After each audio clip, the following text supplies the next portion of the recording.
So in our previous lesson, we saw how we can use arithmetic operators to perform mathematical calculations in our program. Albert, who is a student of my code school, is very delighted that now he can write programs to solve mathematical problems. He has written a simple program to find product of two numbers in which he is asking the user to input two numbers A and B, and then he is simply printing the product of these two numbers. Albert wants to run this program for A equal to 100,000 and B equal to 200,000. But when he's running the program, passing A as 100,000 and B as 200,000, he's getting this, a negative value for product of these two positive numbers. Albert is puzzled. How can the machine be wrong? Or is it his code that's gone wrong somewhere? There's not much in the code. Code looks alright. In fact, the code is working when Albert is passing smaller values for A and B. It's only when he's passing high values for A and B, he's getting incorrect output. As you can see, once again, for A equal to 300,000 and B equal to 200,000, we have got a negative value for product. Albert is unable to understand why this is happening. Can you make a guess to why this is happening? Well, to understand this, we need to go back to the basics of how data is stored in computer's memory. Let's say this figure that I've drawn in right here is computer's memory, and whenever I say memory in context of programming, I mean the main memory or random access memory or RAM. Now, as we had discussed earlier, at lowest level in its architecture, in its actual physical design, machine understands only binary.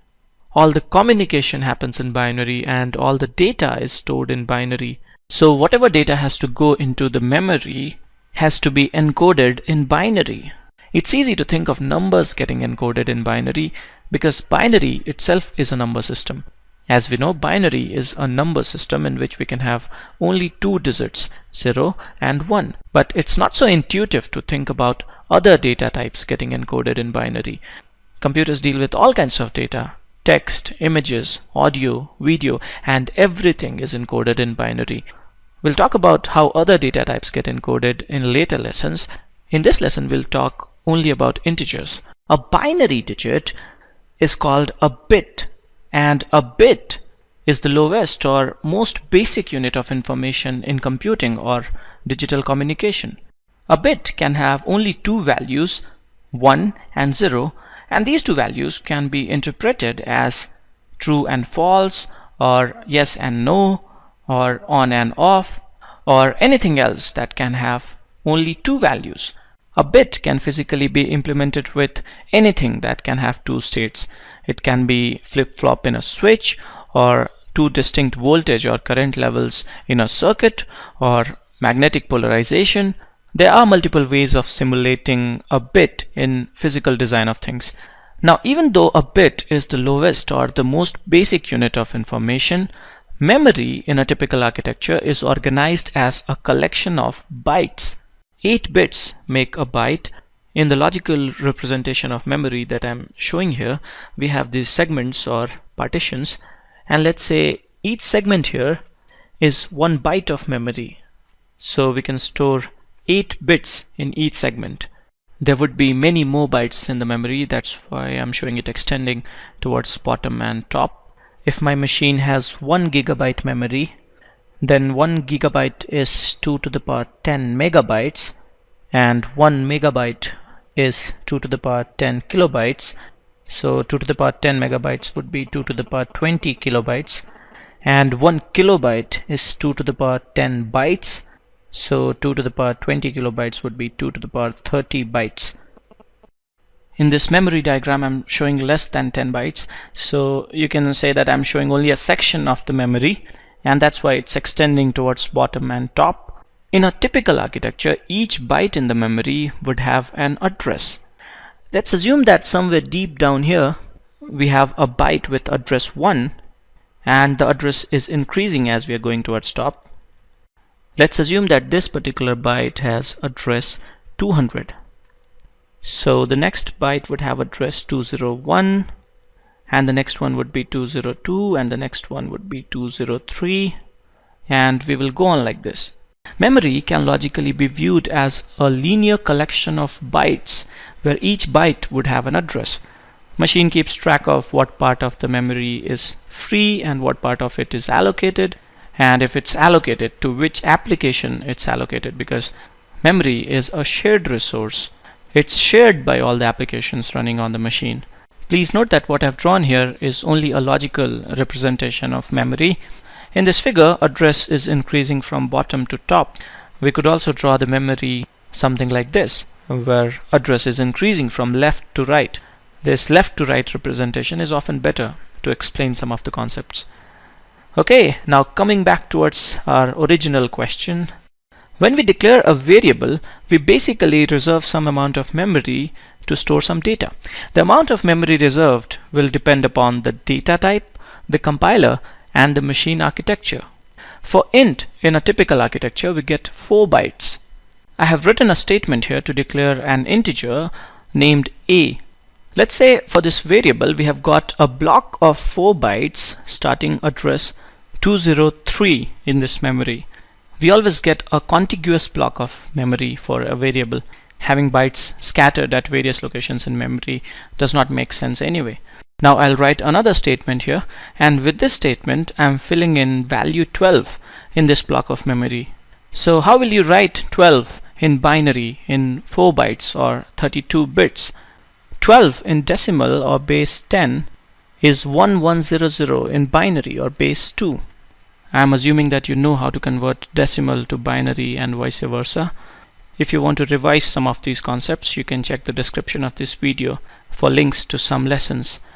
Okay, so 12 in decimal is 1100 in binary, and this is how I'll write 12 in binary in 32 bits. 4 rightmost or 4 least significant bits will be 1100, and all leading bits will be zeros. Leading zeros do not matter. In binary representation, we call the rightmost bit the least significant bit, and we call the leftmost bit most significant bit. Let's say 8 rightmost bits is byte 1, and the next 8 bits or the next byte towards left is byte 2, and we are going further left as byte 3 and byte 4. Byte 1 is the least significant byte, and byte 4 is the most significant byte. Now what I want to do is I want to fill in these bytes in the memory block for A. Where do you think byte 1 should go? Well, we can have something like byte 1 can go to the smallest address, that is 203, and then byte 2 can go to 204, byte 3 can go to 205, and byte 4 can go to 206. Or it can be the other way. Byte 1 can go to 206, byte 2 can go to 205, byte 3 can go to 204, and byte 4 can go to 203. Both arrangements are possible. If least significant byte is given smallest address, such an architecture is called Little Endian architecture. And if least significant byte is given the highest address, then such an architecture is called Big Endian architecture. So which byte should go where will depend upon the memory architecture, whether it's Big Endian or Little Endian. Let's assume that our memory here has Little Endian architecture. So byte 1 will go at 203, byte 2 will go at 204, byte 3 will go at 205, and byte 4 will go at 206. So this is how data gets stored. As you can see, we get finite space in the memory for a variable. Depending upon the data type, we get a block of memory containing some bytes. Byte is the lowest unit in memory. Minimum memory that can be allocated is 1 byte. Now if we get finite space for a variable, then we cannot store infinite number of values in it. There would be a limit. So how much can we store in 4 bytes? Let's deduce this step by step. How much can we store in 1 bit? We can have only 2 possible values in 1 bit, 0 and 1. Now how much can we store in 2 bits? With 2 bits we can have 4 possible values, 0, 0, 0, 1, 1, 0 and 1, 1. Now with 3 bits we can have 8 possible values.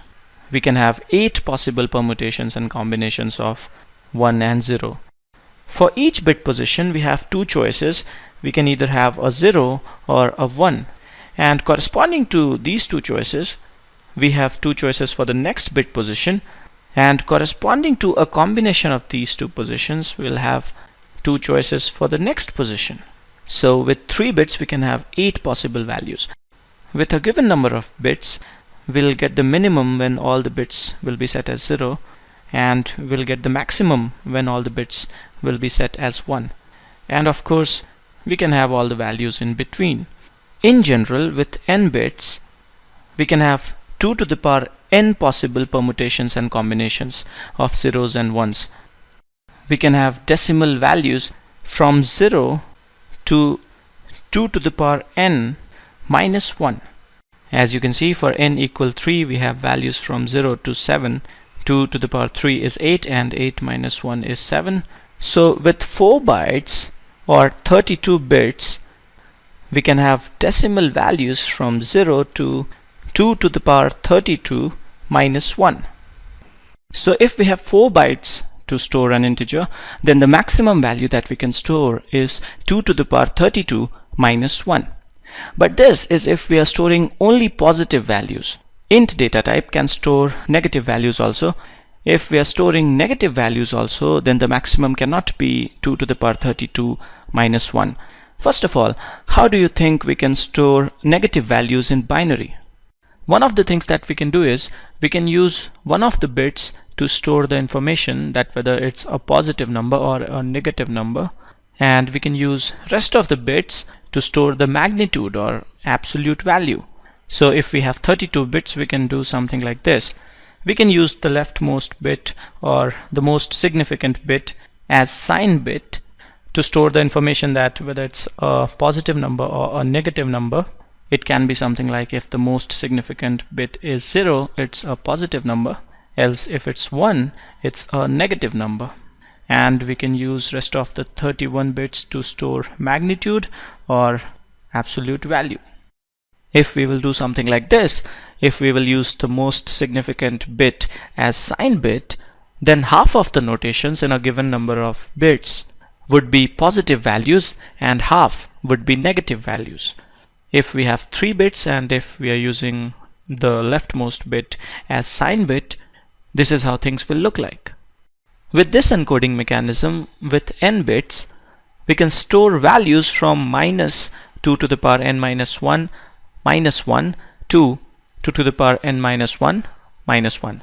Because we are using n minus 1 bits for magnitude, so the maximum magnitude that we can have is 2 to the power n minus 1 minus 1. And because now we also have a sign bit to say whether it's a positive number or a negative number, so the maximum negative value that we can store would be minus 2 to the power n minus 1 minus 1, negative of the maximum possible value. This encoding mechanism looks good, but it's not used because there are some issues. First of all, there are two notations for 0, 0, 0, 0 and 1, 0, 0. Both are 0. And another problem is that we cannot apply simple rules for binary arithmetic. For example, we add two numbers in binary just the way we add two numbers in decimal. Let's say we want to add these two numbers 001 and 101. We need to start at the rightmost position. We need to find the sum of the digits, and if the sum is greater than 1, we need to take a carry. Here sum of these two digits would be 10, that is 2. So we'll keep a 0 here and take 1 as carry to the next position. And now we'll go to the next position. Here the sum of digits and the carry is 1, so there is no carry for the next position. And for the leftmost position also, the sum of the digits, the bits and the carry is 1. So if we are performing normal binary addition, this is what we have got. But see that 001 in this encoding system is plus 1 and 101 is minus 1, but the sum here is not 0, it's minus 2. So clearly normal binary arithmetic is not working. It was difficult to design circuits for arithmetic operations with this encoding mechanism. So machines use another encoding mechanism, and it's called 2's complement system. When we simply invert all the bits in a binary number, then it's called 1's complement of that number. And adding 1 to the 1's complement gives us 2's complement. In 2's complement system, negative of a binary number is stored as its 2's complement. This is how things will look like in 3 bits if we are using 2's complement system. Now, once again, with this system, most significant bit of all the negative numbers would be 1, and most significant bit of all the positive numbers would be 0.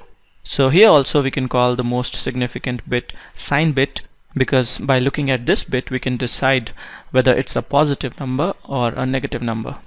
And in this encoding mechanism we have only one notation for 0, and what's more interesting is that we can apply rules for normal binary arithmetic. So now if I'm adding 001, which is +1, and 111, which is -1, then let's see what's happening. We'll start at leftmost position. 1 plus 1 would be 10. 1 will go as carry. Now at the next bit position we once again have 2 1s, so 1 will go as carry, and once again for the leftmost position also we'll have a 0 and 1 will go as carry. So actual result would actually be 1000, but because we are storing the numbers in 3 bits only, we do not have space for 4th bit, so this leftmost 1 should actually go in an overflow, and if we are keeping only the 3 zeros, then our result is 0 as expected. In this system, if you want to revert the sign of a binary number, you need to find its 2's complement. So 101 is 2's complement of 011, and 011 is 2's complement of 101. You can quickly do the maths and check this. In 2's complement system with n bits, we can store values from -2 to the power n minus 1 to 2 to the power n minus 1 minus 1. If we'll compare this to the previous encoding mechanism that we were trying, we are able to store one more value here because we do not have 2 notations for 0. If you want to know more about 2's complement notation, you can check the description of this video for a link to some resources. Now, because with a given number of bits, we can only have values in a certain range. For example, if n is 3, then with this encoding mechanism we can have values from -4 to 3. So if result of an arithmetic operation is not lying within this range, we'll get an incorrect output because of an overflow or something else. Now with 32 bits we can have values from -2 to the power 31 to 2 to the power 31 minus 1. Albert was trying to multiply 100,000 and 200,000, and the product of these two numbers, which would be 2 into 10 to the power 10, is greater than the maximum value that we can store in 32 bits. If you remember, upon running the program we were getting this value -1474836,480. Now I'll show you something interesting.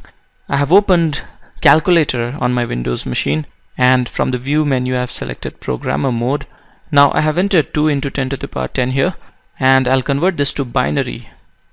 I need to click on this binary bin radio button here. So this is 2 into 10 to the power 10 in binary. Now I have written 2 into 10 to the power 10 in binary here. We have 35 bits here. What I'll do is I'll ignore the 3 most significant bits and I'll calculate the value of these 32 bits. Now if I'm looking at these 32 bits in 2's complement system, then this is a negative value because the most significant bit or the sign bit is 1. If we will calculate the 2's complement of this number, we will get the magnitude. First I have calculated 1's complement here, and now I'm adding 1 more to calculate 2's complement. This is what I've got.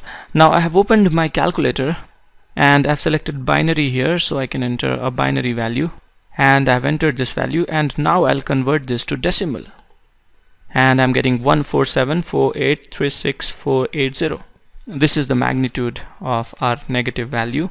So if you can see, because of the overflow, the result that got printed was the value of rightmost 32 bits. I hope this is making some sense. So in programming, when we use a data type, we need to know our limitations with it. So as we discussed, int in a typical architecture would be 4 bytes, and we can store both positive and negative values in int. Values are stored in 2's complement notation, and we can store values from minus 2 to the power 31 to 2 to the power 31 minus 1. We can choose to store only non-negative values in our integer variable. We need to use this keyword unsigned before int in our declaration, and now my variable will store only non-negative values. The range of unsigned int would be 0 to 2 to the power 32 minus 1. Size, once again, in a typical architecture would be 4 bytes. In case of unsigned int, binary value will be interpreted as it is and not through some other encoding mechanism like 2's complement notation. So we can have signed and unsigned integers, and of course the range is different for these two. Now, as we saw earlier, 4 bytes or 32 bits was not good enough for us when we were multiplying 100,000 and 200,000. If 4 bytes is not enough, we can use another type called long int or just long. And with long you'll get 8 bytes. There is no difference from int except that you're getting twice the memory. Long can also be signed or unsigned. With signed long, our range would be minus 2 to the power 63 to 2 to the power 63 minus 1. Negative values will once again be stored in 2's complement, and the range of unsigned long would be 0 to 2 to the power 64 minus 1. 2 into 10 to the power 10, which was result of our previous multiplication, would easily fit in a signed long. Now in this program that we had written earlier, I'm declaring a, b and c as variables of type long, or I can also say long int. Placeholder for long or long int is %lld. So as you can see in scanf and printf statements, I'm using %lld as placeholder. When I'm running this program, passing a as 100,000 and b as 200,000, I'm getting 2 into 10 to the power 10 as output now. There's one last thing that I would like to mention. Size of a data type can vary with compiler and machine. In C, there is a function to find size of a data type. This function sizeOf returns size of a data type in bytes, and you can pass the keyword for the data type to this function. So as you can see, I've called sizeOf function, passing it this keyword int. Upon running the program, this is what I'm getting. Let's change this int to long. For int I was getting 4 as output, and now for long I'm getting 8. You can use this function to know the size of any data type. I'll stop here now. In next few lessons we'll get to know other data types. This is it for this lesson. Thanks for watching.